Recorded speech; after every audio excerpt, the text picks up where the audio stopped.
Back-to-school jitters are in full swing as New York City schools students prepare to enter the classrooms next week. But for some, the jitters are masking other anxious feelings about hiding a part of who you are. So how can we continue to be ourselves, right, without the fear of rejection or judgment? Best-selling author and TEDx speaker Ruth Rathblott has firsthand knowledge of this after she hid her disability for 25 years. Now she's on a mission to help everybody unhide themselves, show up to school as their true and best selves. In her new book, Unhide and Seek, just hit store shelves today. So welcome to New York Living. Great to have you here. Thank you for having me. I'm excited to spread the message about unhiding. Yes, and congratulations on the release of the new book. Yeah. So tell us your story, I guess, of hiding and how you eventually unhid your difference. Sure. So for me, it was early in my life. I kind of had gotten to the point of going to a new high school, and like many of us, we start a new school and you get worried, especially as a teenager, about am I going to fit in? Are people going to like me? Will I make friends? And I got on a yellow school bus to get to school, and someone stared just a little bit too long at my hand. And immediately my impulsive reaction was just to tuck it into my pocket and think, I'm just gonna keep it there before I get to school. And while I get to school, How old were you? I was 13. Okay. And I was starting in this new high school. And I got to school and I thought, okay, I'm just gonna keep it in there a little bit longer just to make friends, just so I'll fit in. And that hiding of my hand went on not only just that first week, that first year, but it followed me for 25 years. Wow.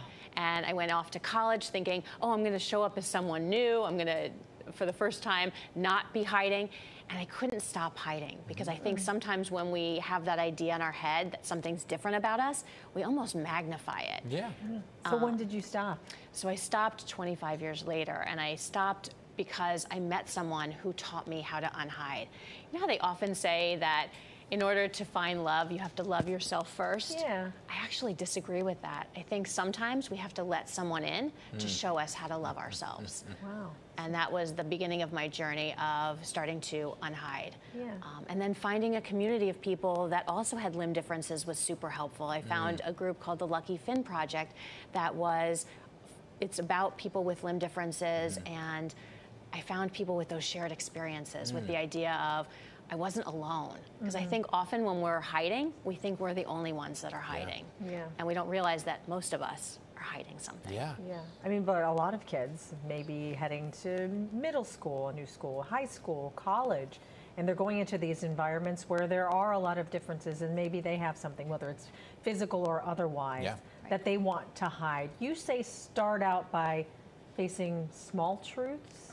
What does that mean exactly? Absolutely. So start small. I think sometimes when we get into a new situation, we almost want to show our full selves and try to be different and try to think about, this time I'm going to change things. When I get to a new school, I'm going to be not the person I was in the last school. Even in a new job, sometimes we think, oh, I'm going to show up as this new person. Start small. Start with yourself first. I really think about it as unhiding sets the foundation for trust. So if you can start small and think about what it is that you're hiding, how is it holding you back from yourself, connecting with yourself? How is it holding you back from thriving? How is it holding you back from really being with people? How did you feel throughout the process of high school, then college, right? When you were meeting people you really connected with, friends and a relationship, did you feel like you could then say, okay, here's what's going on? No. And it's because I had in my head this idea that it was so bad. It was because I built an image and almost a reality that my hand was so awful that I didn't want to show anyone. And even if, as I got to know them, it became almost more and more hidden in my pocket. And I was always forecasting the next steps of how to not get discovered. So even with those friends or coworkers or people that I was meeting and I was connecting with, I wasn't really truly connecting because I was hiding. Yeah, and advice that you would give students then, I guess, for those who might be inquisitive, right? Did anybody ever say to you, why is your hand always in your pocket? Yes, and I had a lot of excuses for, oh, it's cold, or, oh, I just feel like it. You come up with you find ways to just come up with things. And most of us do that. So for me, I share the story about my hand and hiding it because I found that most of us are hiding something. It could be our family backgrounds, our education, our religion, our mental health. Like, we hide things because we're afraid of the rejection and judgment. And it's exhausting and it's lonely, and it takes a toll on our mental and our physical health. Now I'm sure you feel liberated. It's complete liberation and freedom. You get back joy. You get back taking the risks to do things that you wouldn't have done before. So yeah, it's complete liberation and freedom. But it takes time. It's not overnight. Of course, of course. What would you say to students who actually want to, on the flip side, who may not be trying to unhide something, but they want to create a supportive space for others, right? What's your advice to those students? It's a great question. Yeah. It's the idea of asking with curiosity and kindness. So thinking about being curious, but thinking about it with kindness. So asking a question out of kindness, not because it's almost like looking at a traffic accident and knowing why it has to happen, but asking because you really want to actually get to know them. And then be willing to share part of yourself with someone also, because I think sometimes when people are hiding, again, they think they're the only ones. If you can share as a friend something about yourself where you have felt different or you felt like you had to hide part of yourself, that's how we do it. And then allowing for a pause, allowing for that space to say, I have questions. I want to understand this. How can I be supportive? Well, you are so inspirational, and I'm sure a lot of people have looked to you and said thank you.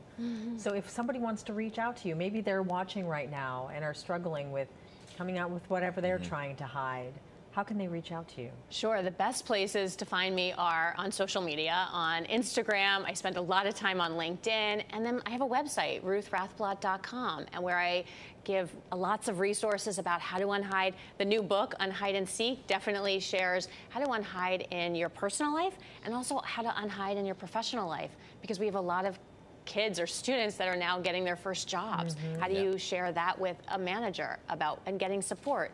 And I would say just start with yourself. And I have a 4-step framework that I share in there also about how do you start with yourself, and then how do you invite one person in? Because that's really all it takes. Ruth, great stuff. Thank you so much for coming in. Thank you for sharing your story too. You can get a copy of Ruth's book, Unhide and Seek, on Amazon and Barnes & Noble. So there you go. All right, thanks again, Ruth. Thank you.